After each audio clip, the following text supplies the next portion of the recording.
Brigitte Lahaie, Sud Radio, le Love Conseil. Alors Margot Théroux, c'est un terme que je dis souvent, il faut oser vivre, etc. Et dans une relation, pas seulement amoureuse d'ailleurs, je crois qu'il y a 4 oser qu'il faut absolument respecter. Vous me direz si vous êtes d'accord. Donc il faut oser demander, oser donner, oser recevoir et oser refuser. C'est pas si simple où ça en a l'air, parce qu'on a souvent plus ou moins du mal avec l'un de ces 4 oser. Pouvoir demander, il faut pas avoir peur de s'entendre dire non, parce qu'après tout, on a le droit de dire non à notre demande, même si c'est pas forcément à nous qu'on dit non, et c'est là où il faut faire toute la différence. Il faut savoir demander sans exiger. Donc ça, c'est pas si simple non plus. C'est très compliqué. En fait, on se rend compte effectivement que les personnes savent parler de sexe, mais elles savent pas parler de leur sexualité. Oui, donc demander, c'est déjà demander pour ce qu'on veut soi. Ouais.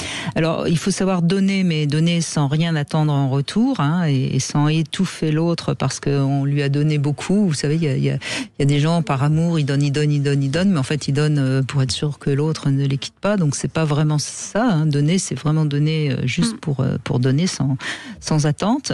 Il faut recevoir sans se sentir gêné, ou sans se sentir redevable. Ce qui n'est pas évident non plus. Et puis ensuite, il faut pouvoir refuser, c'est-à-dire pouvoir dire non sans dévaloriser l'autre, sans le blesser, sans nier, juste dans cette affirmation de soi. Normalement, on dit non, mais parce qu'on se respecte. On dit oui à soi-même et on dit donc non à l'autre.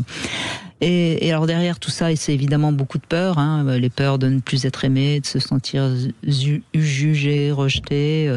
Il y a aussi beaucoup de règlements de compte ou de lutte de pouvoir dans les couples qui peuvent être la cause d'une incapacité à un de ces 4 osés. Donc c'est important de comprendre bien ça, parce que sinon, à un moment ou à un autre, de toute façon, il y aura des non-dits dans le couple. Ouais, et ce qui est assez fou, c'est que il y a quelque chose que, notamment un exemple que je vois très souvent, c'est par rapport à ça, et c'est exactement ça, c'est-à-dire qu'il y a des périodes de plus ou moins fragilité psychique autour de la grossesse, notamment la maternité. Où souvent dans les couples hétéros, la femme va attendre de son partenaire masculin en forme de présence Bien sûr, dans cette période qui l'a fait devenir mère, qui est une période de bouleversement psychique assez forte. Et souvent, une fois que la petite enfance est passée et que la femme, vous voyez, il y a Narwa qui dit que le postpartum dure 3 ans, même psychiquement. Il y a des études américaines qui ont montré qu'il faut 2 ans pour que les femmes retrouvent leur capacité cognitive. Eh bien, c'est souvent à ce moment-là, autour des 3-4 ans de l'enfant, qu'elles vont se réintéresser à leur sexualité. Et en fait, il y a des fois, elles vont avoir du désir et en fait, elles vont refuser. Parce que parfois se joue, ce que vous disiez, les non-dits, les blessures, l'absence, souvent l'absence, d'un moment clé de leur vie, et la sexualité va en être la théâtralisation. Et donc effectivement, quand vous dites oser donner, demander, recevoir ou refuser, à ce moment-là, en fait, c'est des choses qui ne peuvent pas se faire. Elles ne vont pas oser demander parce qu'en fait, il va y avoir quelque chose de l'ordre de faire payer, en fait, mais de façon très inconsciente. Oui, et puis elles se sont coupées un peu de la sexualité du couple, et tout d'un coup, elles savent pas comment y retourner.